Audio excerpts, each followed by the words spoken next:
Really glad you're here because I think this is an important and certainly timely book, which you all have. And please, it's there to take with you, and for you to all, your homework assignment is to read it. It's timely, I think, if you look at the public debate. The Vice President's speech a couple of weeks ago, more and more people are commenting on the challenge that China presents, not only to the United States, although here in the United States, of course, that would be the obvious focus, but the challenge that China presents to not only to other countries, but also to the integrity of the trading system as a whole, and to the World Trade Organization. It presents a challenge in areas beyond economics, as you know, but today we're going to focus on economics. We are the sole chair in international business, and that's what we do, so we're not going to get into defense and strategic issues. But we are going to spend some time talking about how we got where we are, which is really what the book is about, and then when the author is done presenting, we will have a little conversation up here on that will be focused a little bit more on what do we do next, how do we address the problems that he's identified, recognizing that you can't unwind the past and go back to 2000 or 2001. But I think in order to discuss what to do next, we have to have a better understanding of what happened and how we got where we are, and that's why I'm particularly interested in this book and think it's a particularly important book. So what I'm going to do, the way we're going to proceed is I'm going to introduce Merrill Heinrich of the Heinrich Foundation first, who's going to say a few words, and then I'm going to introduce Stewart Paterson, who's the author. Stewart's going to present the book, and then following that, I'm going to join him along with two of our distinguished guests, whom I will introduce later, who will come up and we'll have a conversation about the book. And then when we have concluded that, we'll have time for audience questions. When I'm knowing this group, I'm sure there will be some. And then I will just remind you that at the conclusion of the event, which will be around 5:30, we have a reception right back there, which means food, so and drink. So I hope you all stay for that and stay and have a further conversation with our panelists and with our authors. So let me introduce the first two speakers for you, and then we'll get moving. I'm particularly pleased to be able to have as our guest and first speaker today Merrill Heinrich, who is a global business leader, trade pioneer, and philanthropist with a vision to create opportunities, choice, and engagement through sustainable global trade. He's the founder and former executive chairman of Global Sources Limited, and for our purposes, the chairman of the Heinrich Foundation for Sustainable Global Trade.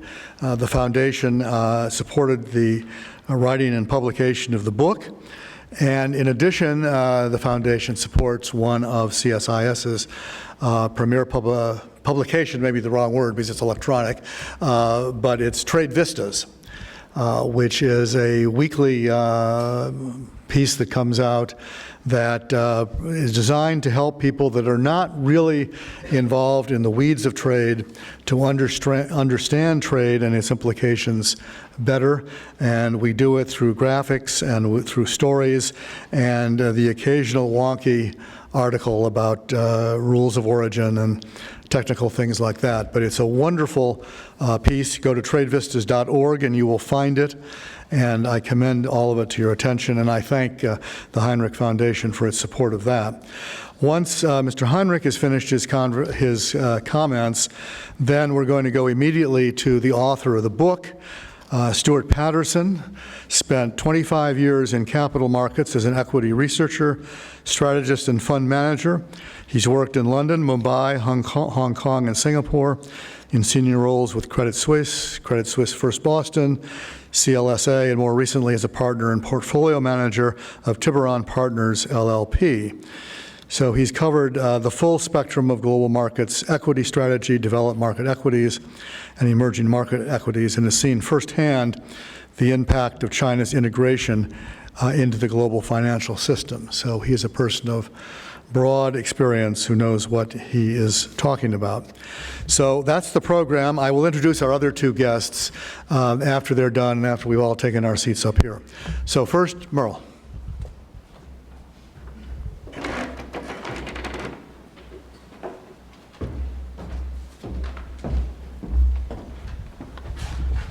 Well, thank you, Bill, and welcome everyone, distinguished guests, ladies and gentlemen. It is truly my pleasure and honor as the chairman of the Heinrich Foundation to welcome you and to initiate the launch of Stewart Paterson's book, The China Trade and Power. Stewart will share his view on how engagement and trade practices since China joined the WTO have created significant economic imbalances and have established our political systems and global relations. He will outline the key causes and effects of this imbalance. After you have heard the lecture, you've had an opportunity to read the book, you may ask yourself one or two questions. The first being that China has done an absolute brilliant job of managing the economic systems of the West and absolutely deserves full credit and kudos for their success. Or your response may be that the Western world has been totally naive over many years, and U.S. administrations in dealing with the China's post-entry to the WTO. Regardless, this book provides an excellent and clear message on how we have reached the trade confrontations that we have today between China and the United States and the world. At the Heinrich Foundations, we believe that research like Stewart's can assist with understanding and improvement in rules of engagement. This supports the Heinrich Foundation's mission to highlight those conditions required for supporting sustainable global trade. We define sustainable trade as trade that is mutually acceptable for its participants, where the long-term benefits of trade continue to outweigh the related costs. We are of the firm belief, and history reflects this, that trade is never free, it's never fair, nor is it ever reciprocal. But the most critical outcome is whether it is mutually beneficial and therefore acceptable and therefore more sustainable. The cost of instability is a major problem for all participants. Policy and trade agreements often are stuck in time and rarely provide the flexibility needed for economic change, innovation, or change that is made by consumer demand. In my 50 years of being actively engaged in Asian trade, I have seen how global trade greatly contributes to the economic development, alleviating poverty, improving literacy, and positive dependencies with which are critical. We've also seen when trade is being poorly managed without market rebalancing mechanisms, how it can lead to skewed outcomes and indeed confrontation. The Heinrich Foundation's mission is to effectively and positively contribute to the dialogue on global trade, to ensure that trade continues to create the maximum benefits for all participants. It is our sincere hope that by sponsoring presentations like the one today, we will help build greater understanding, leading to resolution of the trade issues and greater long-term trade sustainability. I'm looking forward to hearing Stewart's presentation, as I'm sure you all are, followed by a panel discussion. And may I sincerely thank Bill Reich, Brad Setzer, and Peter Bouvier for their participation on our panel. Thank you very much for your participation. And now I'll hand the podium over to Stewart. Thank you.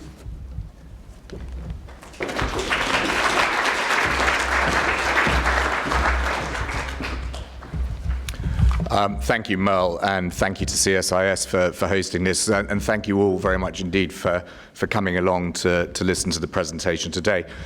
I'd like to start with just a couple of words about the genesis of the book. I moved back from Asia, in this case Singapore was my last residence there, in 2012, and what struck me about the political discourse in the United Kingdom that was going on at the time was that there seemed to be a complete lack of understanding as to the way in which the economic relationship between the West and China was shaping the economic and social and therefore political agenda of the time, and that no one seemed prepared to join the dots, as it were, between the decision to engage with China unconditionally through WTO membership and many of the political issues that were being faced domestically. And to me, there was a very obvious and very pernicious link between the two that needed to be brought to the public's attention. And so that was really the rationale behind the book. Let me just talk you very quickly through the logic flow. The purpose for economic engagement with China, as it was stated at the time, was to induce political change in China through economic engagement. But actually, the success with which the Chinese were able to exploit their WTO membership, which was admirable in terms of their execution on their policies, led to such a rapid rise in Chinese living standards that it actually obviated the need for the deep political and economic reforms in China that we'd hoped for that would happen at the moment of accession. So perversely, far from inducing political and economic change, economic engagement actually cemented the Communist Party of China in power and allowed them to bask in the reflective glory of that economic success.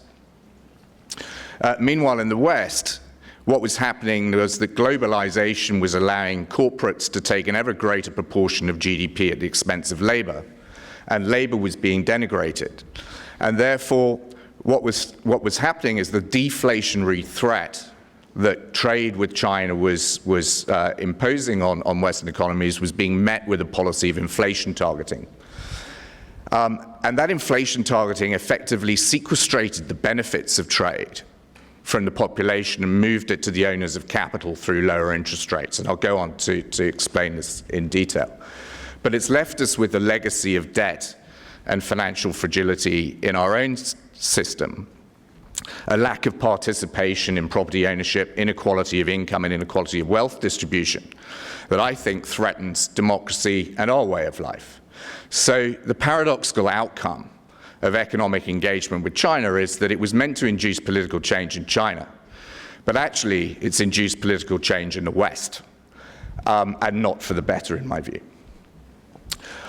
So what was the transition mechanism for this? Well, letting 650 million low-cost workers into the global economy at a time when already central bankers in the West were struggling to generate inflation and there was a fear of deflation, meant that supply-side shock had to be met with ever-increasingly bizarre countermeasures in the financial world. So if I'd stood here in 2000 and said to you, the Federal Reserve Bank are going to quintuple the size of their balance sheet. We're going to have an average real Fed funds rate of minus 0.75% for 16 years. Oh, and by the way, the Fed's going to fail to meet its inflation targets. You would have thought I was absolutely mad. But that is what has come to fruition.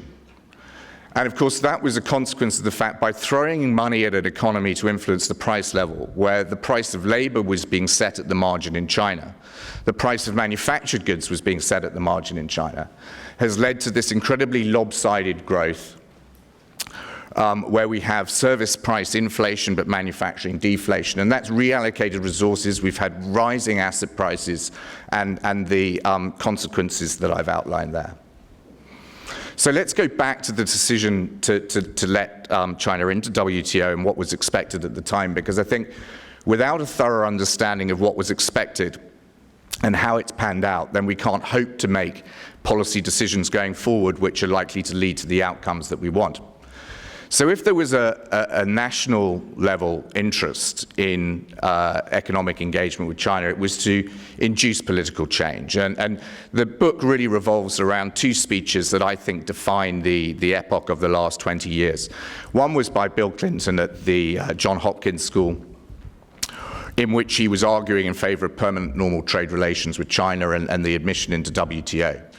And he made clear there that his hope was that rising income levels in China, should they be allowed into WTO, would create a middle class that would demand a greater say in the running of their country, and that this would lead to the adoption of at least sort of universal human rights, if not necessarily our Western version of it, and would lead to a progressive move towards democratization of China. The sectional interests, of course, behind it were from multinationals. And what multinationals were lobbying hard for were two things. They wanted access to a market that they believed in the future would be the largest in the world, 1.2 billion Chinese consumers. But also they wanted to avail themselves of the biggest labor arbitrage in history, because China was coming into the World Trade Organization at a price of about 1/30th of the prevailing norms in the West. But what did the Chinese want out of it? Well, the early stages of the reform program from 1978 onwards were very easy. Resources had been so hopelessly inefficiently allocated that it was very easy to create win-win situations from reform. So incentivizing farmers could produce a big rise in crop output, for example, and there were no losers. But by the mid of the 1990s, reform was becoming much more divisive, and they'd reached a stage where they were actually going to have to start digging deep into the structure of the economy and restructuring whole industries, which was going to create significant numbers of people who were losers. And unemployment was already rising. There were about 30 million workers at SOEs who would need to be made redundant, etc. So what China was looking for was a silver bullet, an opportunity to effectively create those employment opportunities without causing social disharmony. And trade presented that opportunity. And what they were hoping to get out of WTO was FDI, permanent access to export markets, and technological transfer. And this would help raise living standards. And the social contract between the CPC and the people was based around living standards. The lack of democratic legitimacy was to be made up for by delivery of rising incomes. But there were four factors that made China very unique. And those were really its scale, which was no surprise, 650 million working age population, but going to rise to 1 billion over time. 20 million pace of urbanization each year. I mean, to put that in perspective, the entire manufacturing base of the United States was employing 17 million. So about 2% of the available workforce in China, which is coming in at a 30th of the price. And that was the issue, that China was coming in at this price of, 50 cents to $1 per hour against prevailing wage levels in the US of $15 per hour, right?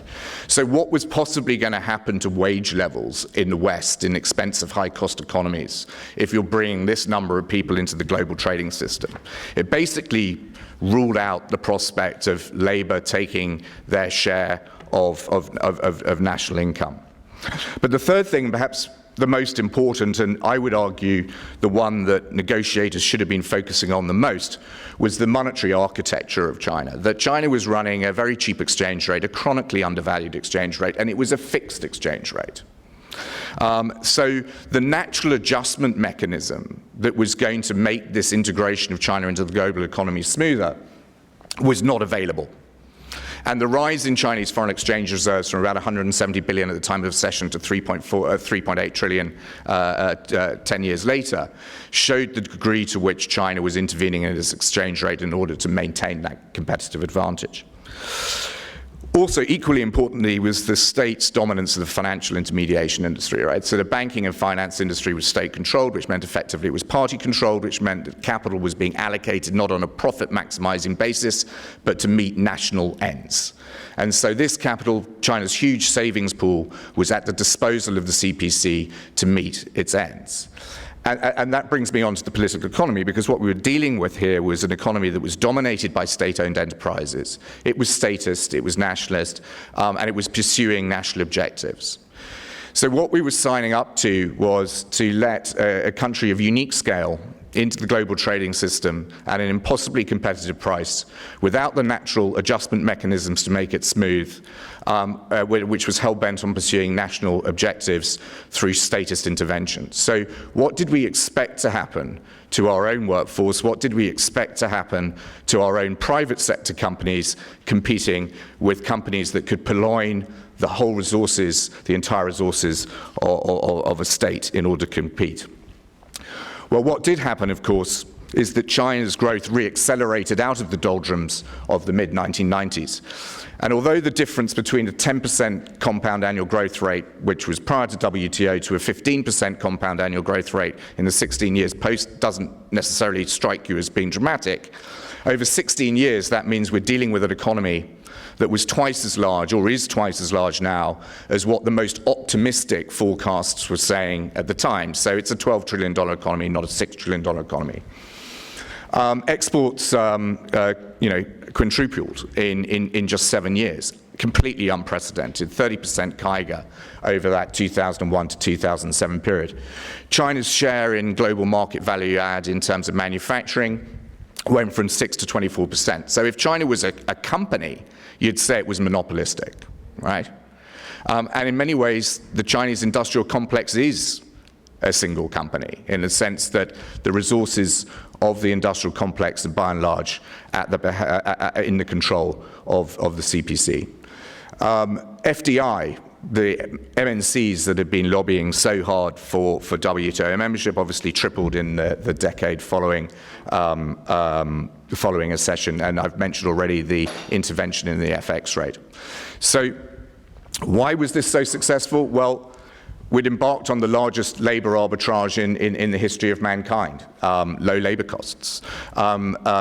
Just the 5 million manufacturing jobs that left the US in the immediate aftermath of recession saved corporate America $100 billion just simply in wages, not total labor costs, just wages.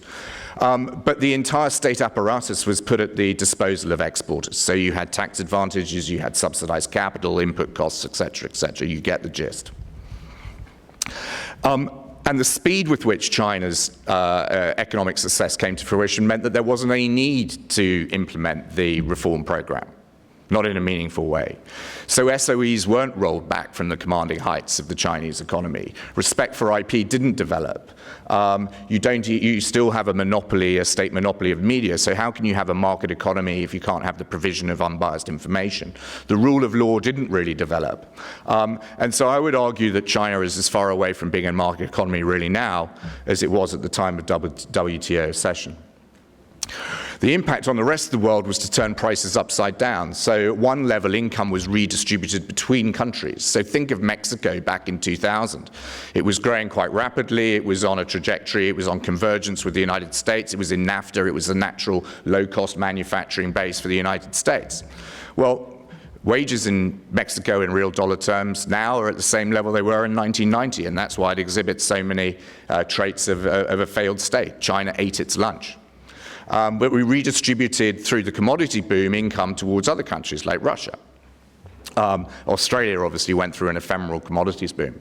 But in the West, the key issue was that we redistributed income from labor to capital with incredibly divisive political and social ramifications going forward. So if you take the corporate profit share of GDP for the 20 years before WTO entry, and then the 16 years subsequent to it, you'll see that in the preceding period it averaged 5.4% of GDP. That rose to 9.2%.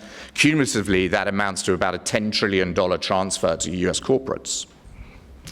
Wages, on the other hand, shrank, and cumulatively that amounts to a $5 trillion confiscation of income from households.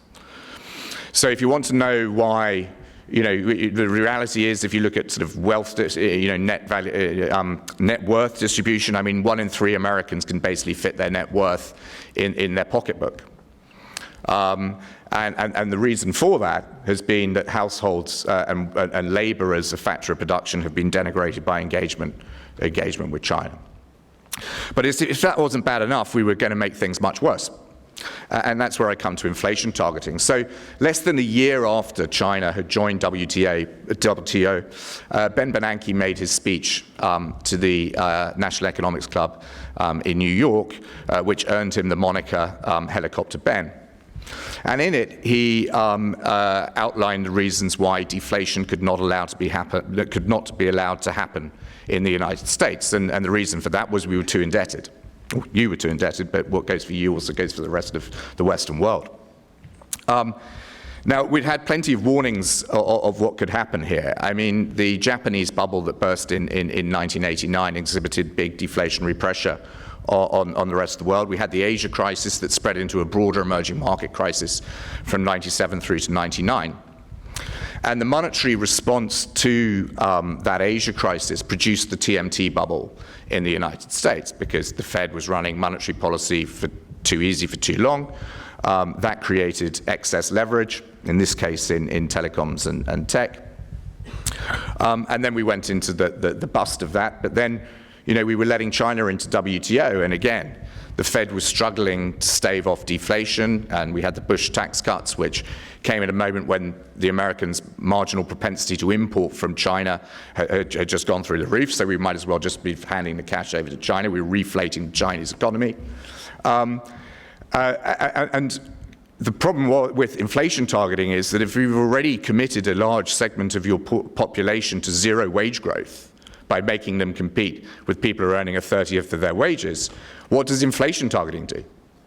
Well, inflation targeting is going to make you poorer because the Fed was saying we're making inflation exogenous. This is not going to bear any relation. So yes, you get a cheaper TV, and yes, you get a cheaper washing machine imported from China. It's just a shame that you can't afford a house to put it in, or you can't send your kids to college, because when you throw money at economy, the money is going to get traction in raising prices where the competition is least. So you've had this bifurcation of inflation where non-tradables, services, have risen in price, while manufacturing goods, where the price is being set in China, have obviously experienced very meaningful deflation, have become much more affordable. But the method of tackling this by, first of all, producing negative real interest rates, but then also by printing money, meant that the owners of assets did very well, but the people who were selling their income their labor into a competitive market for labor have done incredibly badly. So the bottom 2 quintiles of the US population by income have seen their real earnings fall over an 18-year period. I mean, that's unprecedented. In the United Kingdom, we've not seen this level of wage stagnation since the Crimean War. So this is how significant this decision was, in my view. And this is how important the policy response in terms of inflation targeting has been. Because, of course, that inflation targeting in the 2001 through 2007 period, in the face of Chinese deflation, was what set the scene for the global financial crisis. And the global financial crisis, I don't think any event has done more to discredit capitalism since the 1930s. So I'm not saying that China caused that, but I'm saying the confluence of the deflation from China and the monetary response to try and stave off deflation caused that. And so the irony is that we have a generation now growing up who cannot afford to buy a house. They cannot afford to participate in a property-owning democracy. Therefore, they have no vested interest in defending it or standing up for it.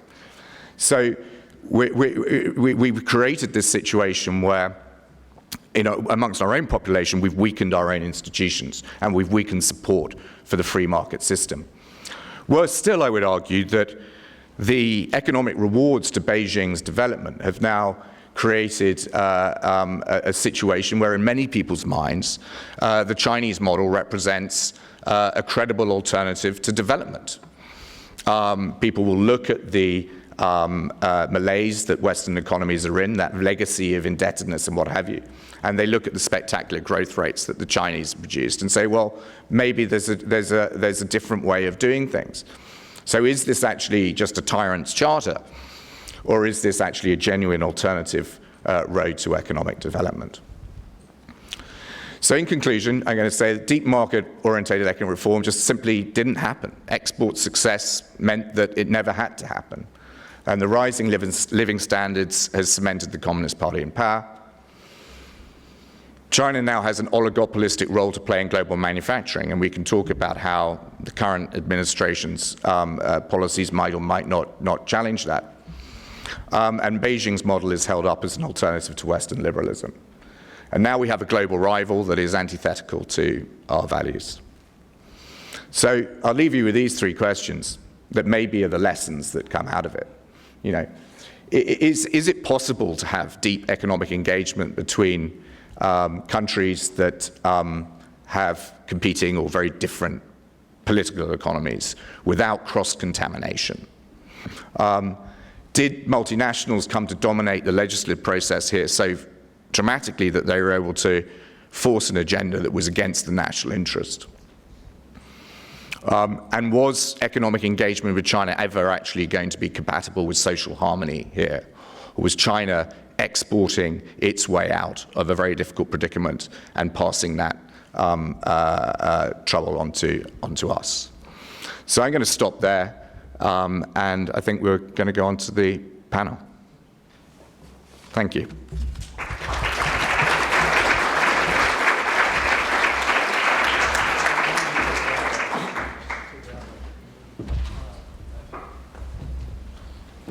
Where do you want us? You two take the middle if that's okay, because that way I can be on the end and see the questions. You want to sit in the middle? No, I want to sit on the end, so you go next. Excellent. Well, thank you for that. A good explanation of the book. Let me introduce, in addition to Stewart, whom you have already know, we have two additional experts to comment before we go to questions from all of you. First, next to Stewart, we have Brad Setzer, who is the Stephen A. Tannenbaum Senior Fellow for International Economics at the Council on Foreign Relations. His expertise includes macroeconomics, global capital flows, financial vulnerability analysis, sovereign debt restructuring, and the management of financial crises. He regularly blogs at Follow the Money. Previously, he was Deputy Assistant Secretary of the Treasury for International Economic Analysis in the Obama administration, and before that, Director for International Economics, jointly on the staff of the NEC and the NSC. Next to me, we have Peter Bouvier, who is the Senior Advisor on China to the Conference Board, visiting scholar at the Carnegie Endowment for International Peace. In the past, he had a wide variety of World Bank positions, including Senior Advisor to the Vice President for East Asia, Chief of the Resident Mission in Beijing, Director for Latin America, Director for North Africa, Division Chief for Mexico, Resident Chief Economist in Jakarta, Desk Economist for African countries, former advisor to the Ministry of Finance of Zambia. So he's been around everywhere. He's also been a consultant to UNCTAD and was a Harkness Fellow with the Commonwealth Fund and a research associate at the Brookings Institution. So we have two very distinguished economists here, and I particularly wanted to ask them to come because the book really presents a lot of economics. And I think probably the way to begin is with the most general and obvious question, which is, what do you think about the book? And, you know, is he right? Is he wrong? Whatever comments you want to make, and then we'll dive into some of the details. Brad, do you want to start? Sure. Well, I guess I probably think that the book is much more right than wrong. The economic consequences of China's integration were underestimated. The policy response to the China shock as it evolved was inadequate. And that played a significant role in creating our current politics. And at least in my view, it contributed to the development, although it didn't cause, but contributed to the development of the financial fragilities that exploded in the 2008 financial crisis. I don't think you can look back at the past 15 years of U.S. or European economic history and say it has been great. I think you would honestly say that China's integration hasn't resulted in the results the West wanted, nor has it resulted in, if not the political convergence of China towards European or American political norms, the economic convergence towards an economic structure that was more similar to our own. So I think you can tell I'm not exactly in disagreement. The places where I maybe have a slightly different view is that I'm not convinced that a tighter monetary policy would have made the shock less. Europe, I think you can say, had a tighter monetary policy than the US on average up until 2014, and I'm not sure that produced enormously better outcomes. I think the consequences of a tighter monetary policy wouldn't have been a smaller China shock. It would have been fewer jobs and housing. And I think, let's do a little parenthetical. Part of the reason for the housing increase, price increase, was lower real interest rates. Part of it was that it turns out there are important supply restrictions, which meant that rather than resulting in an expansion of housing supply, more housing jobs, et cetera, in housing-constrained geographical areas, you saw the house price appreciation. So it's like partially a function of monetary policy, but it's also partially a function of other policy choices. I think that'd be the main point of disagreement. I don't think the China shock could have been effectively addressed through tighter monetary policy. I think if you wanted to address it effectively, you needed a policy that took exchange rate intervention, not just in China, but throughout East Asia, much more seriously. I think the second place where I would disagree, maybe not disagree, but have a slightly different emphasis, is I think that the global crisis was a little bit more of a break than the presentation here suggested. The era when China was running enormous and growing surpluses, and the era when every year was marked by ever higher Chinese reserves and ever larger intervention, that era more or less came to an end in 2008. That's when you see the peak in China's intervention before the crisis, not during the crisis, as a share of its GDP. I spent a lot of time tracking China's hidden intervention. I think the peak level was an insane 15% of China's GDP. And that's when you see China's export dependence reach, sort of unusually high levels for an economy as large as China. So exports to GDP are in the 35 to 40% range. After the global crisis, China did for a while allow some further exchange rate appreciation, but it also implemented, for better or for worse, one of the largest stimulus programs the world has seen, which did have an impact. It did bring down China's current account surplus. It did reduce the export to GDP ratio, but it also had the byproduct that since China and its state-directed economy was supporting itself through a state-led stimulus program, that it could reserve large parts of its domestic market for Chinese companies. So I think the nature of the China shock and the China challenge hasn't been completely constant in a single arc over the past 15 years. But I share the basic conclusion that we aren't in the place we need to be. Peter. Thank you for inviting me, Bill. I guess in the balance between right and wrong in this book, I come out slightly more on the wrong side than Mr. Setzer. But I agree it is a very important book. It needs to be discussed. It raises very pertinent issues, and it is a very timely book, so we have to take it very seriously.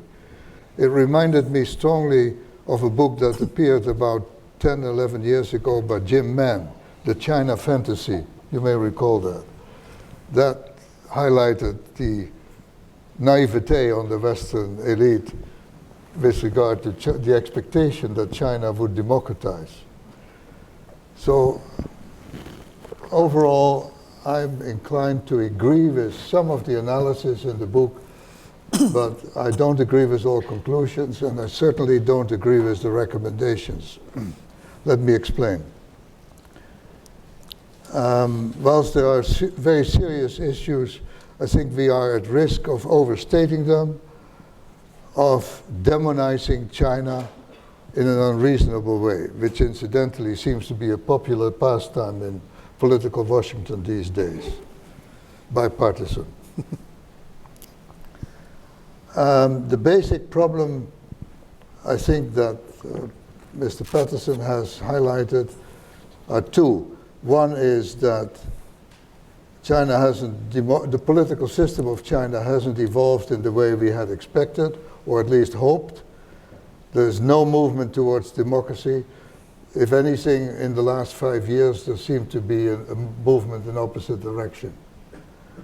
On the economic side, I think we can perhaps distinguish between the domestic economy and the international economy.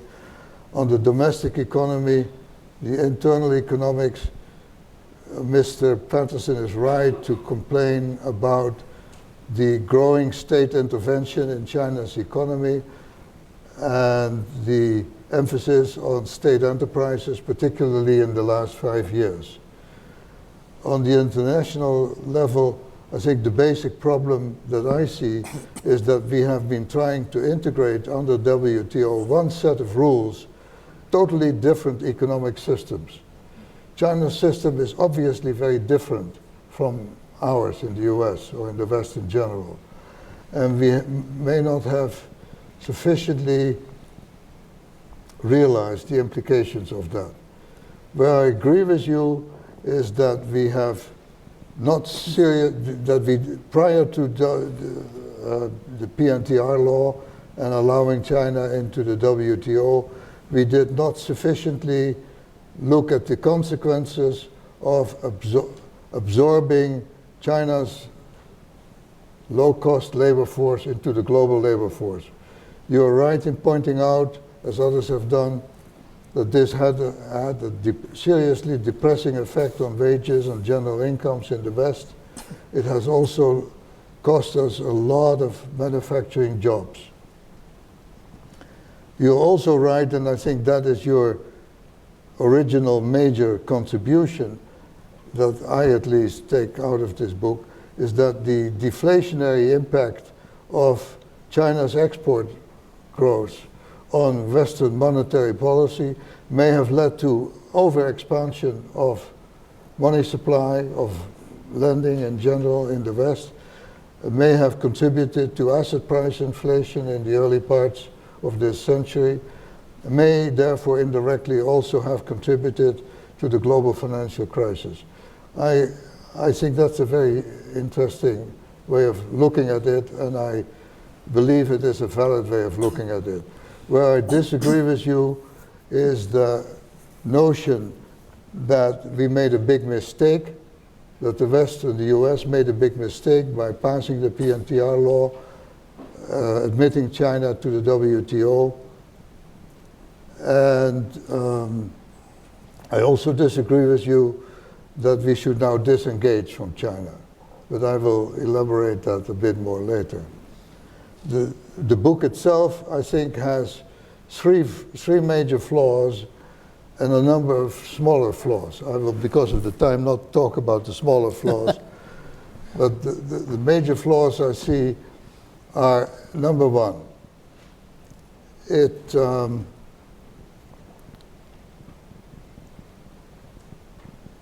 doesn't really pay attention to or give credit to the benefits that the US and other countries have, other Western countries have enjoyed as a result of China's rise.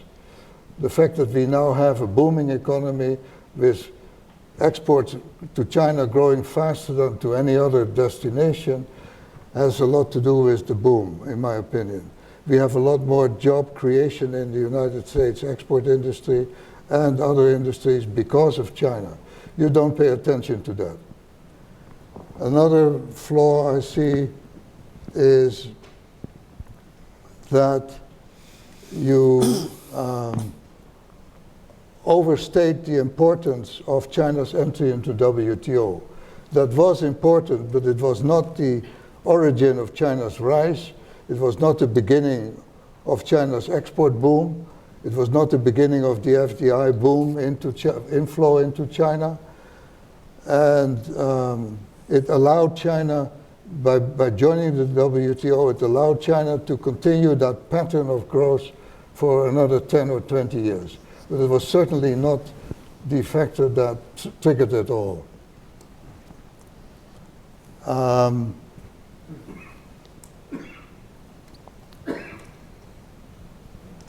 I see three basic options for dealing with the issues that you have identified. One, we rely on the international system to try and accommodate different economic systems under one set of global trading rules and investment rules. That would involve renegotiating the basic charter of the WTO. I think that would be ideal, but the chances that we can do that, I think, are pretty minimal. We have a meeting in Ottawa starting today with the Europeans and the Canadians talking about that very issue. China and the US are not there for those discussions. But that's very much on the mind of people who want to address the multilateral dimensions of what is going on and what we see as the problems. The second option, I think, is to try and, this is your recommendation, decouple from China as much as possible, disengage, hope that that will slow down China's economic rise and maybe preserve the uniqueness and the hegemony of the United States for much longer, maybe indefinitely. The third option, I think, is to basically do better what we used to do, constructive dialogue. Re-engage the Chinese, confront them more seriously than we have, particularly on the trade and the investment issues and the intellectual property issues, what are they doing wrong, and formulate a new strategy based on what I call, for lack of a better word, constructive dialogue. But do it better and more systematically than we did in the past. I think Henk Paulsen, when he was Treasury Secretary, started this process of strategic and economic dialogues with China, which was discontinued by the current US administration in the middle of last year. I think that was a huge mistake. We should resume that, do it better than we used to do. My overall conclusion, therefore, is that we should not disengage from China, but engage them in a more systematic, multilateral and national level way, and more seriously perhaps than we have done in the past on economic and on trade and investment and intellectual property issues. But there is one thing I want to emphasize. Even if the US should decide on that course of action, we cannot take it for granted that China would play ball. We should recognize that the US has lost enormously in example value in China. There are very few Chinese today that look at the US, that accept the US as a friend. And those few who still had goodwill to the US have certainly lost it after Vice President Pence's speech on the 4th of October. So even if we want to engage China in a more serious dialogue than we have so far, we must anticipate considerable reluctance on China's part to accept that, because there are very few people in China left who accept the US as a useful example for their own economic reforms. Let me leave it at that. Well, I'm glad you put forward some strategies for dealing with it, because that's where I wanted to go. It's interesting that I've got 3 strategies as well, but they're not the same as yours, or at least 2 of them are not. So there's probably more than 3, maybe 5 or 6, and we can discuss them. But before we do that, I want to give Stewart a moment, if you want to take a minute to comment on either of them, or shall we move on? The only comment I'd come back on with Peter really is with the decisiveness of not of WTO accession as being marking a turning point. And I think that the statistics suggest very strongly that it was a turning point, and the amount of money multinationals spent trying to get it through suggests that they thought it was going to be a turning point. Otherwise, they wouldn't have spent that amount of money trying to make it happen. Of course, there'd been economic engagement with China beforehand, and of course, China had been growing off a low base very rapidly, during the 1980s. But China really had reached a pretty desperate situation in the wake of the Asia crisis. Its banking system was bankrupt. And the exponential growth in exports post-WTO accession suggests that the confidence that binding China into WTO and the permanent nature of that market access that it presented gave a big impetus to foreign direct investment, and that market access did have a big influence on the speed with which China ramped up after that. But I won't drag on about that. Well, let's go back to Peter's strategies, and let me reframe some of them and add some others, and ask the rest of you to comment in the first instance. One strategy is to basically take them on more effectively than we have in the past, through dialogue or through other means. And you didn't get into this, Peter, but the United States has tools. One of the debates we've had here is whether the existing legal tools of anti-dumping cases, WTO litigation, rules about intellectual property protection, where we can defend ourselves, whether the rules are adequate for the situation we find ourselves in, or whether they were constructed in a different time for a different environment. But even if they are adequate, there's this question of whether they'll be effective. I think we've all at least implicitly agreed on, and Stewart said explicitly, is that what the Chinese are doing is good for them, but it's not so good for everybody else. And so the question is, for everybody else, is how best to deal with it. But what they're doing is their economy and what they control. And so the question for you guys, in the first instance, is how far can we go, not just the United States, but anybody, how far can anybody go, and how successful might we be in trying to persuade them to stop doing what's good for them and do something that's good for the whole system? How realistic is that as an objective? Well, if I can start, I'm slightly assuming that our diplomats, trade negotiators, and policymakers over the last 16 years have been in dialogue, and that the purpose of that dialogue has been to try and persuade China to abide by the rules-based system. There's a limit to where you can go with dialogue, and I think the experience suggests that it hasn't worked.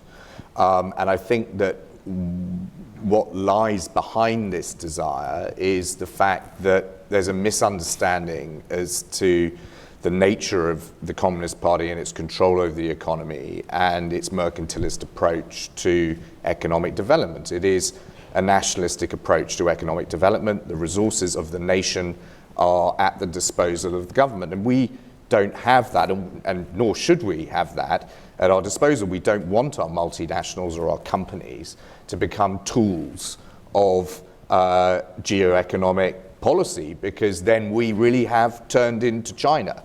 And this is kind of my point about cross-contamination of our market economy, that engagement with China and being assertive with China requires us to do things that are actually antithetical to our own values. Let me give you a very explicit example that is pertinent at the moment.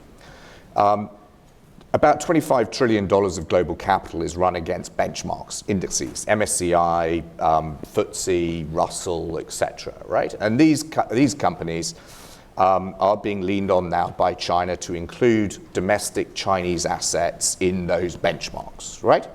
Which means that effectively, potentially over the next 10 years, $1.5 trillion of Western capital will be channeled towards China as a result of these benchmark changes. Now, that $1.5 trillion will basically be enough to provide hard currency funding for the BRI project, right? So you arrive at this perverse conclusion that benchmark providers can channel capital to China in order to fund a geopolitical land grab in Eurasia. Well, to me, that strikes me as an act of extraordinary self-harm on our behalf if we allow that to happen. But here you have this moral conflict.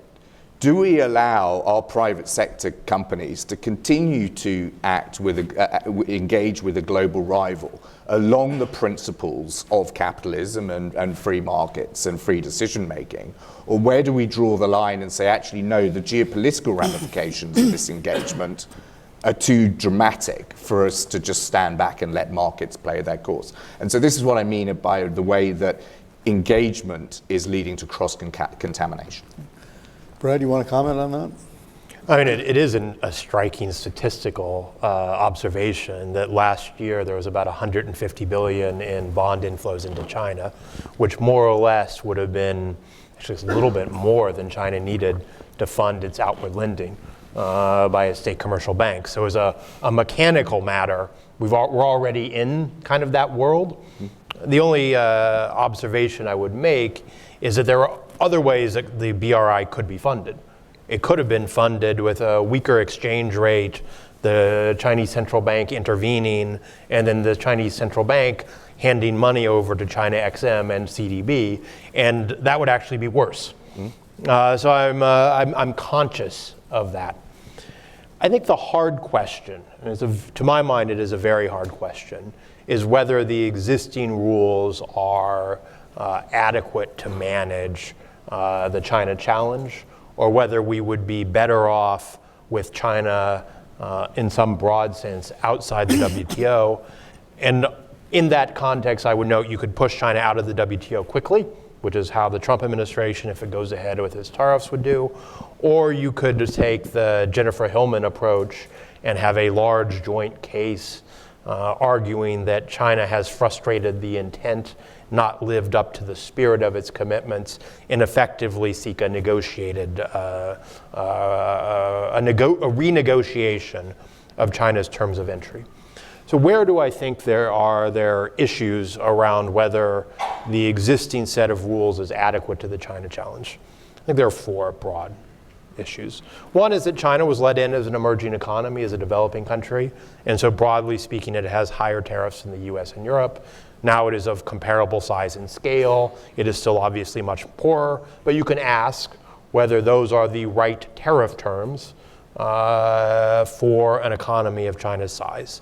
This kind of matters because the tariffs create incentives for firms to jump the border. Clearly that has been an important factor in, say, the automotive sector. Second broad category is, what's called tech transfer. Under China's WTO commitments, China is in principle not allowed to condition the ability of anyone to invest inside China on technology transfer. On the other hand, China can condition inward investment on finding a joint venture partner. And of course, the joint venture partner can, as a matter of its own commercial logic, insist on technology transfer as a condition for the partnership. And since most of the joint venture partners are going to be Chinese state enterprises, it's kind of not all that constraining. The difficulty here is you could go in two very radically different directions. One, you could get rid, or try to get rid of through negotiation, all restrictions on inward investment in China. No joint venture requirements. That would undermine the Chinese state's leverage, but it would also almost certainly mean accepting inward Chinese investment here, which would likely be from state enterprises, and it might have some unexpected consequences. It's not inconceivable that if, say, GM didn't have to enter into a joint venture partnership, it might conclude that it is better producing autos for the US market in China than producing autos for the US market in the US. And I could go on to other companies and other industries which don't have as large of a base. So I think it's a complicated choice. The third area where the WTO isn't successfully binding to China is that the WTO more or less permits domestic subsidies. You can countervail the effect, but you're allowed to do the subsidy. With China's structure, the entire economy, at least the entire state sector, is effectively subsidized. And it has not been possible by countervailing the effects to offset the impact. So China is, under the WTO commitments, free to subsidize to its heart's content the development of its semiconductor and aircraft industries. We, conversely, have the right to countervail once we can demonstrate injury, but that effectively allows China to, if it commits enough resources, build up its domestic production in sectors where we now have an export edge. Fourth area, which I think is a real set of issues, is a subset of concerns that you could call the Buy China policies, which aren't A, prohibited in the sense that China isn't a party to the government procurement agreement, and B, wouldn't be effectively curtailed even if China were in the government procurement agreement. Who owns China's airlines? China's government. But are China's airline purchases of aircraft covered by the government procurement agreement? I would suspect not, because they're making commercial decisions in principle. But since they're all state-owned, they're all controlled by the party, shock of all shocks, my guess is that there's going to be a tilt towards China's competitor to the A320 and Boeing 737 that may not be a violation of any of China's commitments. Finding ways of curbing those practices within the existing rules seem very hard. So then the question is, can you live with it? Or do you have to find a way to force a renegotiation? Well, okay. Peter, I infer from what you said, I gather the last two speakers are skeptical about the prospects of negotiating our way out of this problem. Are you equally skeptical? I mean, it sounded like you wanted to give another try and do it better. Are you more optimistic than they are that we can get there? That raises the broader question, where do we go from here, right? But before I answer that question on the future strategy, the best strategy, allow me just 2 minutes to come back to Stewart's point that WTO membership for China was in fact a turning point. It was obviously very important, but it's less a turning point than many people think it was. Let me make the following observations. The actual growth rate in China was actually higher in the early 90s after Deng Xiaoping's southern tour than it was after they joined the WTO. The export boom and the FDI inflow boom started well before China joined the WTO. Already in the mid-90s, Europe, after Hong Kong had poured out into Guangdong, Europe and Japan poured out into all of China, the United States came along, the FDI inflow accelerated after WTO, but was already firmly in motion much before China joined the WTO. Let me also use the opportunity to remind you that the growth of China's middle class and the relative wealth of that middle class, in my opinion at least, is less related to China joining the WTO than other domestic policy factors. The single most important factor that explains the rise of China's middle class and the wealth in that middle class is the privatization of hundreds of millions of urban properties from under Zhu Rongji's leadership from 1998 to 2003. The transfer of the ownership of those properties at way below market prices created the wealth that we are seeing in China today. It had nothing to do with WTO.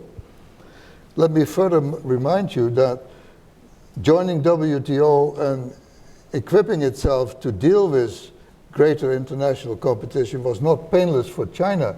You don't talk about that in the book.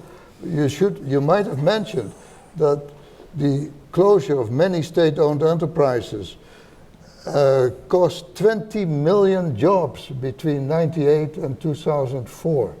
20 million jobs.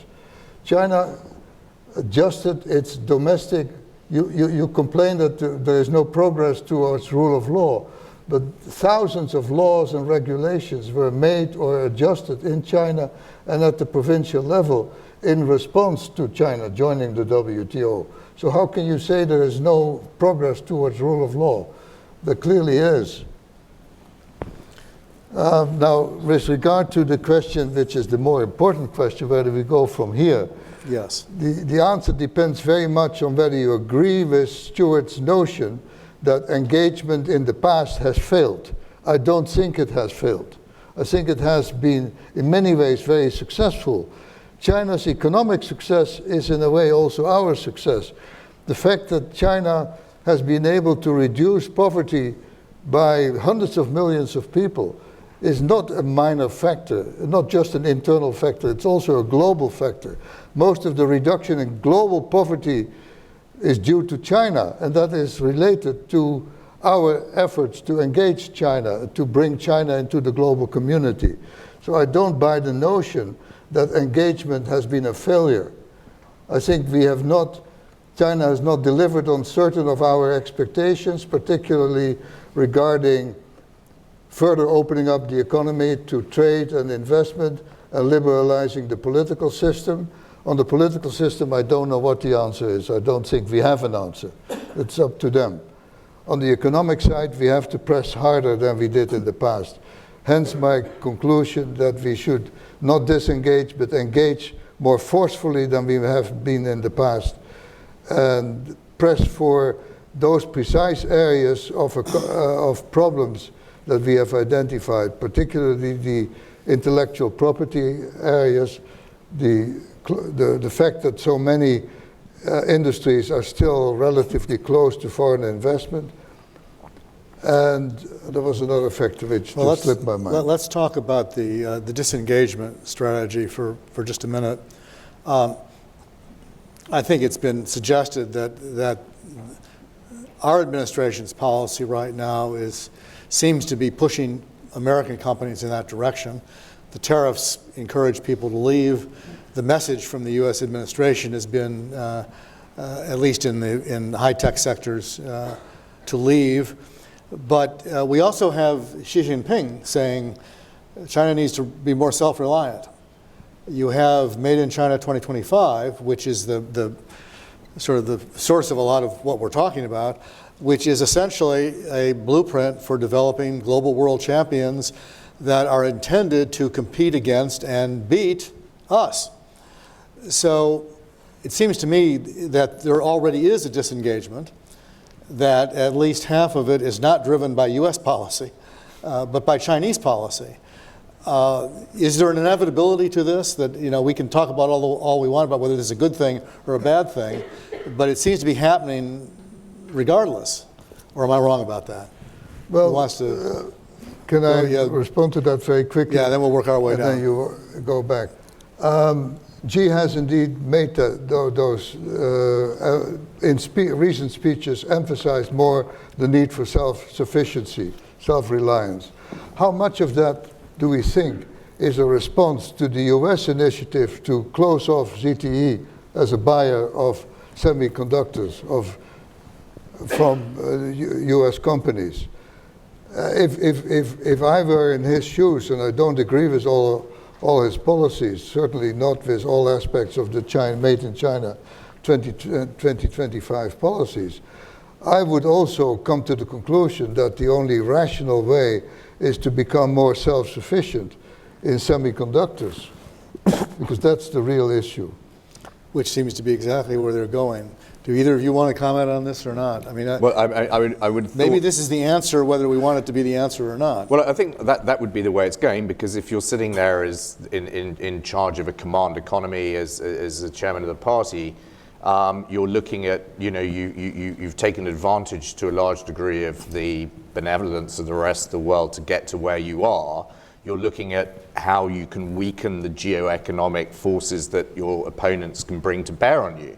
And so industrial policy is inevitably going to be aimed towards removing the West's ability to inflict economic damage on China. And obviously self-sufficiency in technology and semiconductors is a major part of that. And it comes back to this situation where we're very happy to let private sector companies focus their manufacturing in China to the extent where I don't know that you can buy a smartphone or a laptop computer that hasn't been through China. So we're happy to let private companies making rational economic decisions give China this stranglehold over us, whereas we're dealing with a statist economy that is very happy to plan years in advance to ensure that no geoeconomic power rests with us and our ability to hurt them is very limited. So I'm not surprised at their desire and drive towards autarky. I think we need to show some more joined up thinking between things like monetary policy, trade policy, and security policy to ensure that we're all pulling in the right direction and that, you know, we're not allowing capital, for example, to be allocated to China to finance a conflicting goal. Brad? So first observation is that China's push towards indigenous innovation, its desire to develop its own airplane, its desire to have the capacity to manufacture high-end semiconductors predates CTE. I think there should be no illusions on that point. The push for indigenous innovation, which was the Chinese term, and digesting foreign technology has been fairly integral to China's strategy, certainly after the global financial crisis as it was building up its capital goods producing industries. Second observation is the inevitable consequence, at least in economics, of importing less is that you should export less.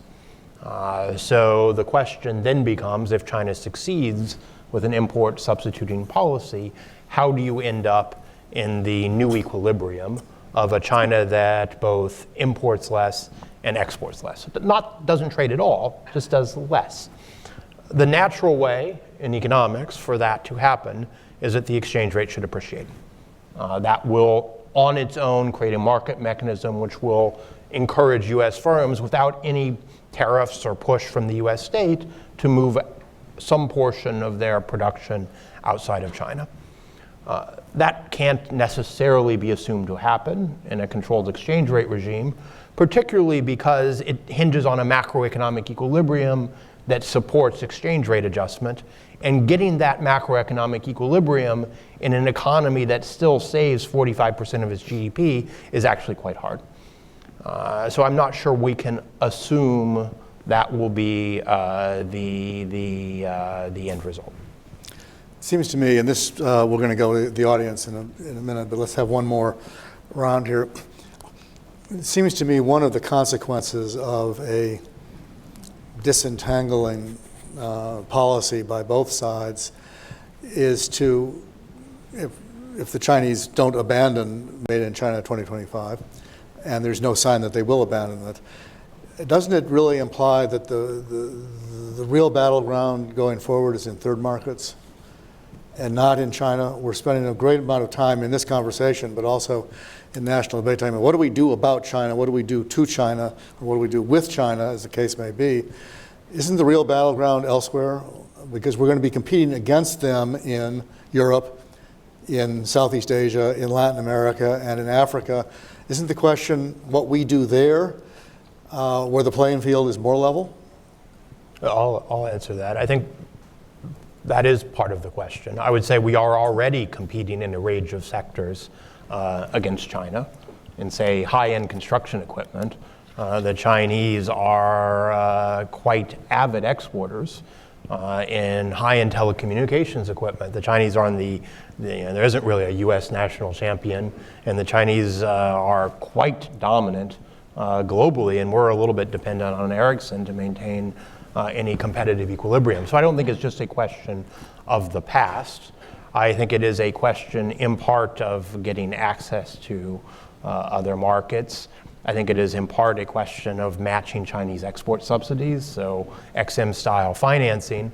But then finally, I think we have to be conscious of the fact that in some cases, American companies producing in China may prefer, American companies may prefer to produce in China to sell to third-party markets rather than producing in the US to sell to third-party markets. So it's not simply a question of US versus China. I agree with Stewart, the interest of multinationals shouldn't be equated with the interest of the US. Okay, let's go to, we have a few minutes left. There's a question right there. So please, I should say, please identify yourself and please ask a question and not a speech. Right. Steve Winters, independent consultant. I guess it's for the author, Mr. Stewart. But getting back to the moderator's question, just focusing on the technology transfer issue, there's a question. It's absolutely clear that the Chinese leadership doesn't believe that they can do this on their own, i.e. pull off 2025 without the technological assistance of other countries. They hope it would be Germany. Germany's sort of cool to the idea. They're getting stuff from the U.S. The U.S. isn't happy. So given this situation, that assume they're right, they can't do it on their own. And if they do manage to do it, it's going to wipe out South Korean industry. Samsung will be toast. They'll go the way of the slide rule. And similarly for our industries. So exactly what would we do if that's true? If we don't let them have the technology and transfer the innovation to them, they can't pull it off, and we'll probably reach some kind of equilibrium where they're doing some great stuff and we're doing some great stuff. So how would we manage to stop that when we still have a chance, which is very short? So I mean, the conclusions that I'm pointing to in the book are that we've been incredibly indulgent in our relationship with China, and that we've kind of reached a point where the erstwhile status quo, I say erstwhile because obviously it's been changing dramatically in the last few months, was the one scenario that was completely unsustainable and that we had to move away from. And I think that although the current administration here may have been slightly cack-handed and rough in the initiation of their tariffs against China, there is broad support around the world for the arguments that those tariffs originate from. I think particularly within Europe, there's a realization that the economic relationship and the technology theft and transfer has been very debilitating. And that the consequences for Europe, of course, have actually in many ways been more severe than they have here, because we started the single European currency in pretty much the same year as we let China into WTO, and obviously the deflationary ramifications in Europe have been greater because a lot of the victim countries don't have control over their own money supply. So the point I'm making is that I think that the potential to build a united front against China is there, and one of the core lessons that came out of the WTO accession process one was that multinationals had too much control and too much influence over the legislation. The other one was that China was a master at the divide and rule and using Airbus and Boeing to play off against each other in terms of preventing Western countries from presenting a united front to China, and that must be guarded against. Now, I think there's enough of a sense of victimhood amongst China's trading partners at the moment that a broad coalition, a united front can be put together. But obviously that's going to create, call for some diplomacy in advance. And I think that maybe the current administration here needs to think about that in terms of getting people on board. So, I think, there's a very good reason why trade with the Soviet Union was highly limited, right? And the technology theft I see as being the big issue here, as well as breaking that monopolistic hold over manufacturing. Okay, right here. I can't see. There we are. Hi, I'm Wayne Morrison with CRS. Thank you for writing the book, and thanks for the discussion today. It's very interesting. So I've been working at the Congressional Research Service for like over 30 years, so I can remember quite well the whole WTO thing. And I think you're right. I mean, there was this tremendous expectation that China would move toward a market economy. If you look at all the provisions in the WTO, there were a number of 15 rules such as treating China as a non-market economy for 15 years, or all these kind of provisions. And I think even within China, there was that kind of expectation.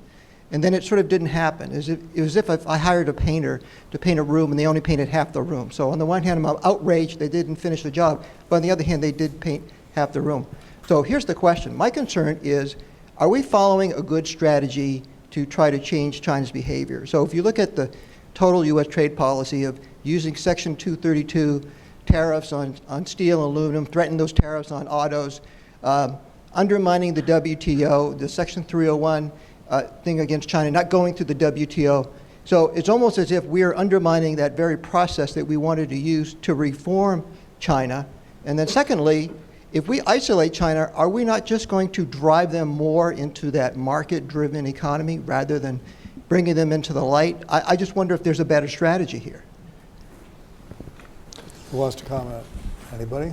Well, shall I kick off? I mean, I think that the answer is the Chinese Communist Party does not want its economy to change. It's that simple, and therefore there's nothing that we can do to induce that change. Nothing constructive, and probably nothing on the negative side either, although I would caution that I think that Xi Jinping now owns this trade war, like in the same way as he owns BRI as policies, and it's a mistake to think as the Communist Party as being a homogeneous body without any internal internecine factions within it, and he might have set himself up for a big fall here if the result of the trade war is actually a nasty economic consequence for China. And I actually think that there's a high possibility and quite a strong probability that that is in fact where we are heading in China, because its own fragilities are very great indeed.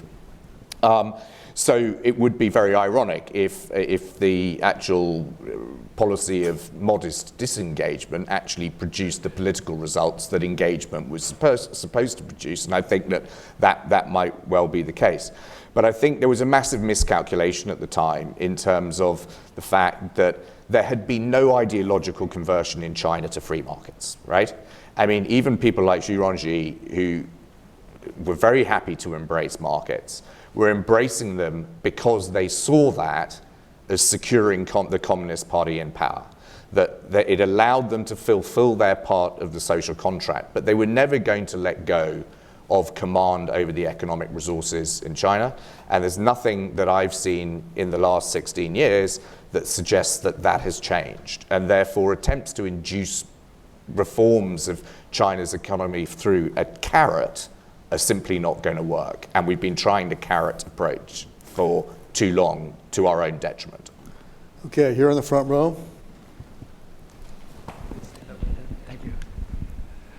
Good afternoon. My name is Gerald Heng. I came from Boston, Massachusetts. It's very difficult to be dispassionate when you come from ASEAN and East Asia. But if you're in Washington, D.C. or in London, you can afford to be dispassionate and be very detached. A long time ago, ASEAN has admitted that the gunboat diplomacy of trade in the Western world has basically stopped. And the Chinese have always insisted that their way of business is like what they did with the Chinese merchant in Canton who gave some black tea to the British diplomat Earl Grey. And Earl Grey packaged Earl Grey tea. So the question is? Yeah. You have a question? Yeah. What is it? My question is simply this. The Chinese have gone on with the Earl Grey idea of business into the Belt and Road Initiative. And there's a lot of argument from the Western side that this is neo-colonialism, neo-imperialism. Is it really? Anybody want to take that? And last time I checked, countries had a choice about whether they wanted to borrow money from China or not. So it is ultimately their choice. I suspect China puts a certain amount of pressure on some individual countries to make the choice that China believes is right. But I think the fact that so many countries now are pushing back against some of the projects on the grounds that they end up with the debt but don't end up with enough of the benefits does suggest some autonomy. And I also think this is an area where the U.S. certainly has to some degree lost out by not trying. We don't have a comparably powerful financial program for supporting the development of infrastructure around the world. Okay, there, second row, yes. Third row, whatever row it is. Yes, sir. My name is Kami Bhatt, and I'm with the Pakistani Spectator, and my question is about demonization of China. Recently, Malaysian Prime Minister advised Pakistani Prime Minister about the contract that had done between Malaysia and China, and Chinese Prime Minister told Pakistani Prime Minister that he should too revise it because there was a lot of hanky-panky. So then Pakistani Prime Minister sent its delegation to China, and they are trying to revise the contract that has billions of dollars kind of overpriced. And it's not just because of Chinese. What happened that the previous Pakistani government, Nawaz Sharif, they got a lot of kickback, and then there are a couple of dozen of Chinese experts who are being prosecuted in China, and some of them have been arrested. So my question is that the corruption that is involved between China and these Asian countries, is that because of Chinese have this policy to exploit these countries, or there are some corrupt people in Pakistan or Malaysia who motivate Chinese experts to get bribe and then line their pockets as well? Thanks.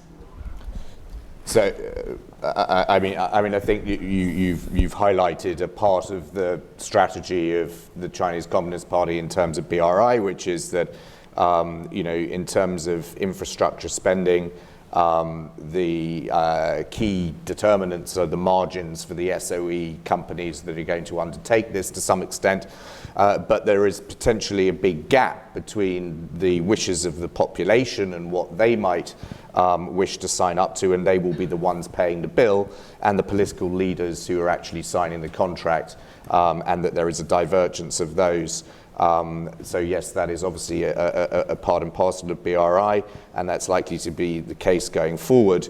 And it comes back to my point about cross-contamination of how political systems interact. There is always this cross-contamination.